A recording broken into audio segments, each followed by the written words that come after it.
games! How about Netflix? Let's talk about two companies vying for your video game subscription dollars in today's Nerdist News.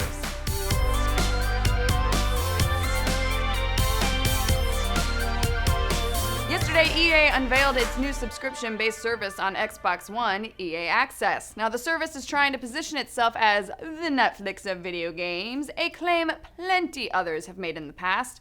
For $4.99 a month or $29.99 a year, subscribers will be able to download and play games from EA's vault. So, 4 games, at least for the beta. They include FIFA 14, Madden NFL 25, Peggle 2, and Battlefield 4. Yay!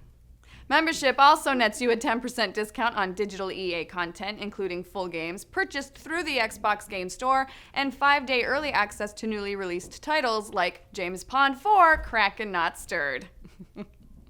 Sony, on the other hand, is just a day away from launching its own service, PlayStation Now. They're actually a lot closer to being the Netflix of gaming than EA is, since it actually allows you to stream your games like a movie, which is pretty awesome. Until you remember that the last time you streamed an episode of Mad Men, it looked like 2 grayish blobs were kissing.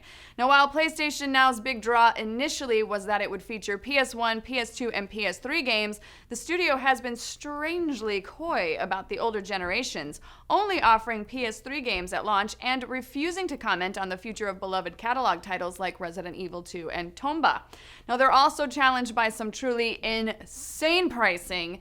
You can rent Final Fantasy XIII 2 for 4 hours at the cost of $5, or Guacamelee for 90 days at the low price of $15, which, by the way, happens to be what you'd pay to buy the game in full off of the PSN store. And that's before the flat subscription fee to even access the service. Really well thought out, guys. So what's the bottom line? While PlayStation Now certainly has a stronger library of games and the very cool ability to stream instead of download, its pricing structure is just too awful to be worth it. EA, on the other hand, is low cost, but they're not really offering much of value to fans until they expand their library. Overall, there doesn't seem to be room for any Netflix of video games at the moment, but it's exciting that we're on our way to getting one. Malik, if you had to pick a service now, which would you go with? Well, Jess, unlike the rest of the internet, I'm not going to judge something without trying it.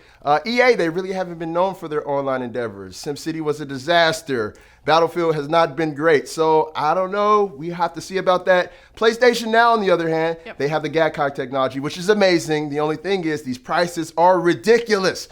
You know, and they said they're subject to change, AKA, if they don't change, nobody's going to play that shit. But if I had to pick one now, it'd be PlayStation. All right, awesome. Thanks, Malik. Enough video games. Let's talk new comics on the pull list. Dan, what you picked this week? Well, Jess, this week I have Boom Studios' Dayman #4 by Michael Allen Nelson, Matt Gagnon, and Brian Stelfreeze. And this book is so good. It's a real testament to how good it is because Universal already optioned it and it's only 4 issues in. Basically, it adds vampires, mob warfare, and just like all the violence and explosions you want from an action movie into one delightful package. And if you're looking for a fantastic multi-generational mob drama with a little bit of blood-sucking, I can't recommend this book enough.